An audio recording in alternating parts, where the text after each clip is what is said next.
If the Ka-226D helicopters, assembled in India, are successfully exported to neighbouring countries, the localised assembly model could be used for other helicopters as well. Alexander Mikheev, CEO of the Russian Helicopters Holding Company, a Rostec member, does not rule out the possibility of localising production of the Mi-17 helicopters in India. At the moment, we have no plans to localise Mi-17 production in India, but we also do not rule out such a possibility in the future. Quote, Mikheev said in an interview with the Indian blog Livefist. He said if the Ka-226D helicopters, which will be assembled in India, are successfully sold in the markets of neighbouring countries, the localisation experience could be replicated for other models of helicopters. Russia handed over the final batch of 3 Mi-17 V5 military transport helicopters to India in February this year, under a previously signed contract, which entailed a total of 151 helicopters, built by the Kazan helicopter plant, part of the Russian Helicopters Company. India also approved the purchase of 48 additional Mi-17 V5 helicopters.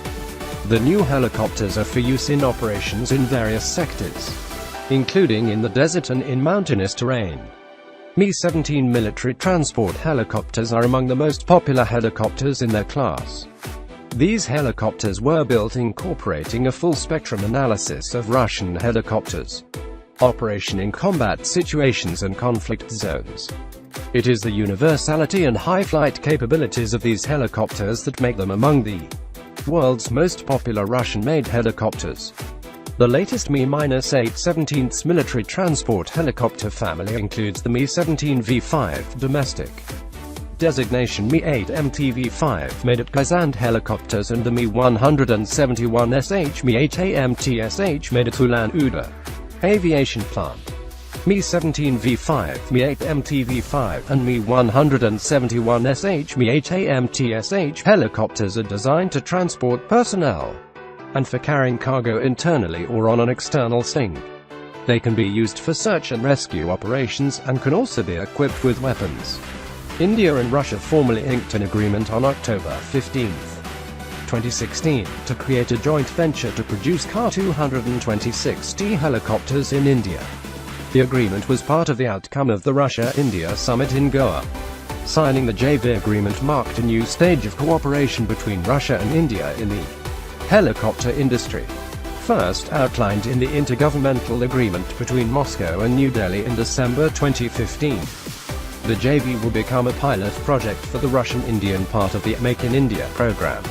The joint venture is certainly a breakthrough project for us, because it fundamentally changes the model of our cooperation within the helicopter industry. For the first time we are ready to offer our deep localization of helicopters, including the setup for production of various helicopter components and assemblies. I hope that the Ka-226D assembled in India has a great future in the world market. Russian Helicopters CEO Mikheev said in October. The joint venture for local production of Ka-226D is a profoundly new and substantial step in the development of cooperation between India and Russia. The fleet of Russian-made helicopters in India is over 400 units.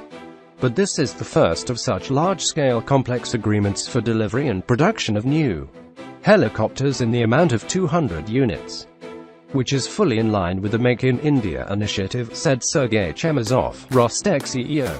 In addition, over the next 5 years there will be facilities set up for maintenance and servicing of the produced helicopters. Therefore the agreement represents not just a contract for production but for full life cycle support.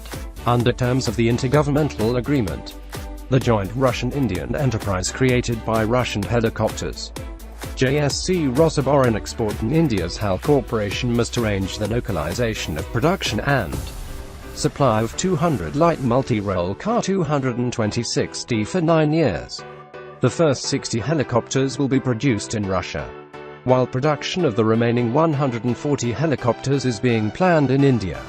In addition to the assembly, the agreement provides for maintenance, operation, repairs and technical support cooperation.